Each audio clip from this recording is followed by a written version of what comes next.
Now we're going to check in on events in the Bundesliga, Munich specifically, with Rob Daly, who's all over German football. You're there, Rob? Hey, Joe.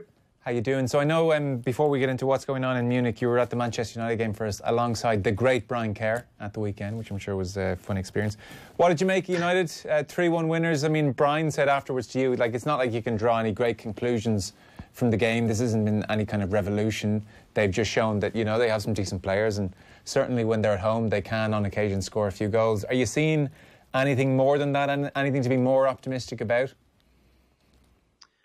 I think from a Man United point of view, what was the only major encouraging thing was that I think Brighton set up in a way to suggest that they had the mentality that a lot of teams do when they go to United and think we're going to get a result. So they played two up front, which was Maupay and Connolly, and a couple of proper attacking midfielders or wingers either side of them. And the team selection said to me from Graham Potter that United at Old Trafford are no longer the invincible side they once were. You can get a result there if you're adventurous and press them enough. But United do have enough technical quality in central midfield still, if you try and do that, to beat you. And that was the overriding issue for Brighton. They had two in the middle. United had three. Scott McTominay was superb throughout. And that's where the game was really won with the two first half goals. But look, there are exciting players in that team without question. Daniel James had some fine moments. Marcus Rashford is very much a take one in every three clear-cut chance kind of striker. But it was a good performance overall.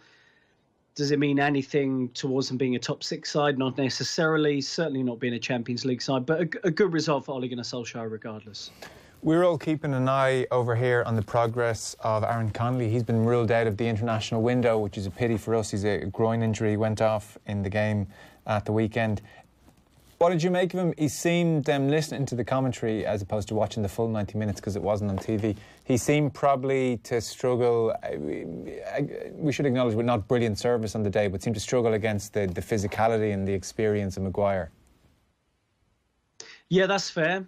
Maguire, I think, ultimately had his number. I think what impressed me about Connolly on Sunday was his physicality. And we hear a lot about Mick McCarthy, certainly in relation to Troy Parrott, talking about youth football is way different to the level we're operating at, be it in the Premier League, be it at international level. What I saw from Connolly in the first half, and granted he had this injury issue, is he can fight with the best of them. He did drive Brighton upfield a couple of times, but ultimately I think the system was more to blame for Connolly's lack of an impact rather than Connolly himself. I commentated on the Spurs game, of course, at the Amex, where Connolly blew up, not only in terms of a Premier League player, but in terms of a senior international player. And he gave one of the best centre-backs in the league, for my money, Toby Alderweireld, a complete run for his money. So a really exciting player. Shame he's injured right now. But I think in terms of strikers, there's a couple of real promising ones coming through, obviously, for the national team. So Bayern Munich then, Niko Kovac, after 18 months, has had his contract there terminated, or it was done by mutual agreement, if you go with the time-honoured now statement that tends to connect with these matters. Yeah. League and Cup double. Changed, by the way, Joe. They did change the club changed the language on that early doors. So I think it came out something like parted company with, and then that changed to, what do we say now, by mutual consent. I think that changed, yeah. So League and Cup double last year, which he won as a player as well, so it's quite an achievement from Niko Kovac's point of view. We'll look ahead to where this is all going to go in a moment, but in terms of what went wrong under Kovac, they started off this season fairly abysmally. They failed to win half of their opening 10 league games. Now, they were only 4 points off top spot. They were still in fourth place, but clearly something wasn't working under Kovac. They lost his last game 5-1 against Frankfurt. What was going wrong? What's the word? Generally, people brief reporters when these kind of things happen. What was going wrong under Kovac? Yeah, and they certainly do at Bayern. For a bit of context, it happened in the latter stages of the Guardiola era there, despite his great success and revolutionising the club. You know, it was being briefed to the press that he was too intense and maybe it was time for a change. Then Carlo Ancelotti, too relaxed. The players taking their own training sessions away from their training facility in Munich. With Niko Kovac, I think there was a true lack of belief in whether he could step up to the level that Bayern require, which is to challenge for the Champions League. That may seem harsh for a man who delivered a League and Cup double last season, won the league on the final day of last season. But ultimately, Bayern didn't play the expansive football that we saw under Pep Guardiola, and it set a new standard. It really did. So if Bayern are a little bit sluggish, and they were sluggish in a lot of games and getting results, it wasn't good enough for the Bayern supporters. They sell out every game, 75,000 there at the Allianz Arena in Munich, every single home match. And the brand of football just wasn't attractive enough. The players weren't happy. Thomas Muller was definitely an issue, because Thomas Muller is an extremely powerful figure in that dressing room. And he had openly said, and you don't do this, you don't say openly, Thomas Muller's not a guaranteed starter, but we'll use him when we need him. You don't say that, even if it's true, and Kovac did. And Uli Hoeneß, the current president of Bayern, openly admitted that some of the players wanted him gone. And if you lose the dressing room at Bayern, like major big clubs around the world, you lose your job. OK, so 5-1 defeat, that did him. Players, I'm sure, played their part. His assistant, Hans-Dieter Flick, has taken charge. 2 games thus far, 2 wins, clean sheets against Olympiacos, and then a 4-0 win over Dortmund at the weekend. He was, people may remember, assistant manager at the 2014 World Cup in Brazil alongside Jogi Löw. And it seems he's done enough here to get a bit more of a chance, in that Karl-Heinz Rummenigge said that Flick will remain our coach for the foreseeable future. He said that the 2 games are the finish line. He crossed the finish line today, I would say, with flying colours, and now we will calmly continue with him.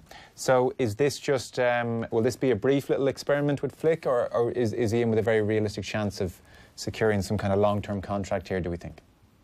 My gut instinct is he will see them through to the winter break in Germany, which will be around December the 20th. I can't remember the exact date, 21st maybe. And then in Germany, they have a 4 or 5 week break. Now, that it's not uncommon. Many Bundesliga clubs, if things aren't working, will wait until then to sack a manager and bring a new guy in, because they'll go on training camps, be it in Germany or in hotter climates. They might go to Dubai and Turkey and the likes. I think Bayern always go to Doha during the January winter break. I think, given the manner of the win against Dortmund, the fact they're already through in the Champions League into the round of 16, they can't throw that away. I suggest they'll keep Flick until December and then review. I don't think it's impossible Flick stays until the end of the season.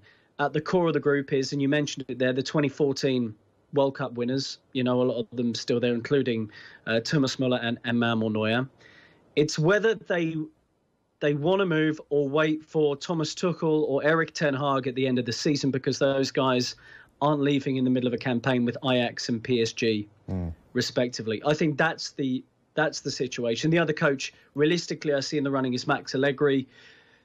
But I think a lot of teams are going to be after Max Allegri, because a lot of the big boys are struggling right now. What about the links with Arsene Wenger? Yeah, so that was an odd one. Wenger on TV, he works for beIN Sports, a broadcaster in the Middle East, and said, I got a call from Karl-Heinz Rummenigge, and he asked me, if the CEO of Bayern, and whether I'd be interested in the job. And then there was this weird statement. Bayern released a Bild, one of the tabloids in Germany, saying, we really appreciate what Arsene Wenger did at Arsenal, but he's not in the running. Then Wenger said, I have spoken to them about something, but it isn't to do with head coach. It was all a little bit messy anyway. I don't think Wenger is in the running. And had Flick been a disaster, had they lost to Olympiacos and got beaten by Dortmund, heaven forbid, I think they maybe would have gone, we'll have Wenger to the end of the season. But I think Flick has shown, look, he's managed clubs previously. Granted, he's mainly been an assistant in his career. I think he's done enough in the past couple of weeks for Bayern to think, everything's okay. We can deal with this guy at least until the winter break. Okay. And regarding their European ambitions, which really is what the club is still very much focused on, they aren't really talked about as realistic contenders. What's Flick working with here? Where is the squad? Like you mentioned, big names like Muller, who really hasn't been a factor at the really elite level for a couple of years now. Where are Bayern, in your opinion? Rob, you're watching them pretty regularly. Well, I was at the Tottenham Hotspur Stadium for the 7-2 win over Spurs, and it was an extraordinary performance, but something of an anomaly. And ultimately, anyone who saw the 90 minutes would have to say it wasn't a 7-2 game. Spurs were in it at 4-2 with 10 minutes to go. But what Flick has done, he's reintroduced Thomas Muller into the starting 11. Probably diplomatically a good move. And Muller got 2 assists against Dortmund. We can't deny he's a great creator of goal chances. He hasn't been like a 25, 30 goal man for, as you mentioned, I think 3 years really now, since pre-Euro 2016. So I think Muller will get a lot of game time. I think he'll try and find ways to fit him and Coutinho into the side, because that's been the issue. He's picked the same 11 in both his games so far. He wants consistency. The issue is at the back. Zula, Lucas Hernandez, both injured at the moment. Jerome Boateng was suspended after his dismal showing and red card against Frankfurt. And with a back 4 against Dortmund, none of whom were playing in their primary positions. Pavard, a centre-back, playing at right-back. Javi Martinez, a midfielder, at centre-back. David Alaba, a left-back, playing at centre-back. And Alphonso Davies, a winger, playing at left-back. They restricted Dortmund to 1 shot. So maybe he'll tighten them up at the back. They've been giving teams a lot of opportunities. And they'll just eke out 1, 2, 3-0 wins here or there until December. And Thomas Muller, I suspect, will be a key part of that if he's a wise man. What happened to Thomas Muller? He was such an extraordinary goal getter, not least at World Cups. And people might think he's 34, 35 now, and that's the issue. He's only 30 years of age. I know he's kind of slightly ungainly technique at times, and look slightly unorthodox in certain positions. But, geez, he made it work for long enough and then kind of went off a cliff. It's been a very unusual thing, at Euro 2016. That's when I noticed his finishing was well off, and he'd had a good goal-scoring campaign. I think nearly 30 the campaign before. And I was looking at Euro 2016. He was Germany's goal getter at major tournaments, to the World Cup in 2014 when they won it. Then suddenly he took this slightly deeper role. He was playing out wide a little bit, and he was clocking up 20 assists a season. Basically, his assists and goals numbers sort of reversed. And maybe teams got a little bit wiser to him. Maybe, we talk about his age, and it's a very valid point, but maybe at the same time he's been playing top-level football for 12 years now, and a bit like someone like Rooney, who came to the game so early, maybe you just your body burns through enough games and your age is almost irrelevant. You get to enough. Thomas Muller's very rarely injured. I don't know his numbers. I imagine he's, in 400 or 500 appearance sort of numbers now. And maybe he just doesn't have that sharpness. But I wonder if Niko Kovac underestimated him because of the very thing you mentioned.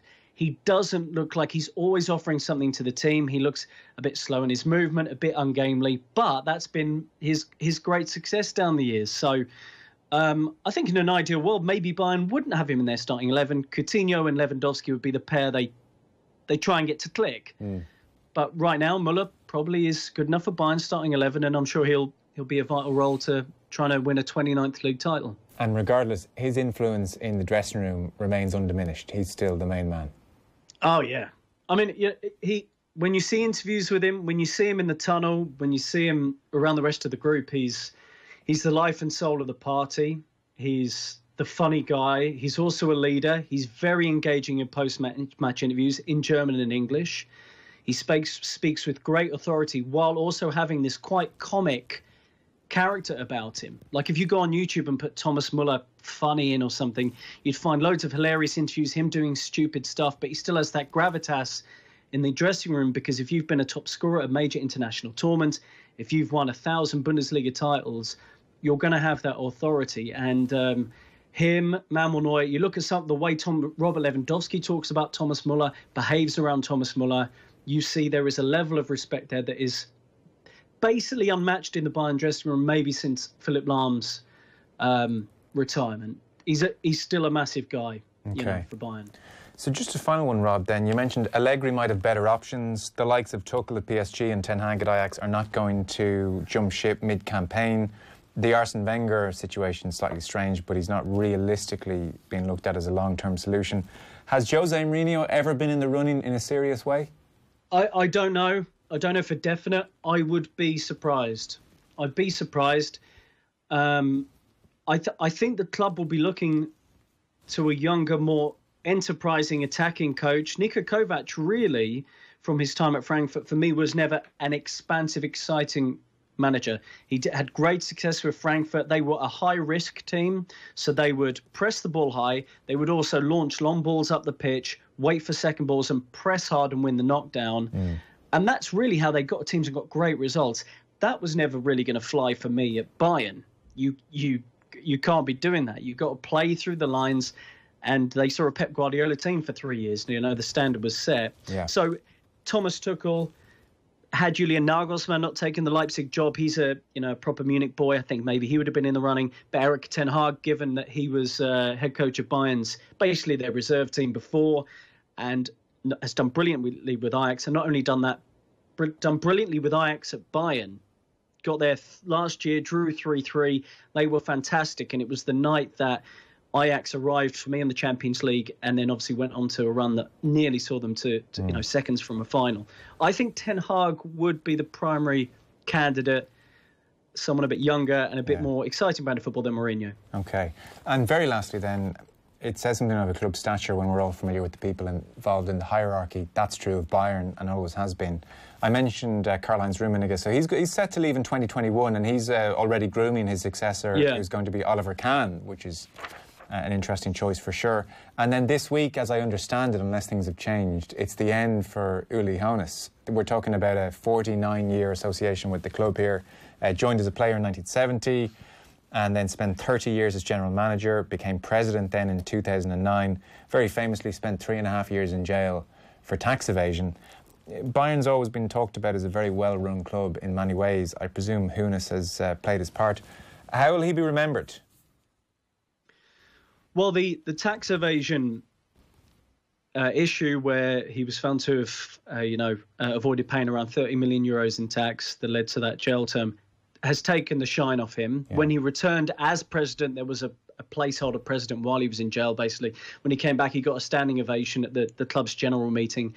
That was 3 years ago. It's the general meeting this Friday that he'll step down officially. They announced it back in August as well. Ultimately, it's a positive legacy for Uli Hoeneß.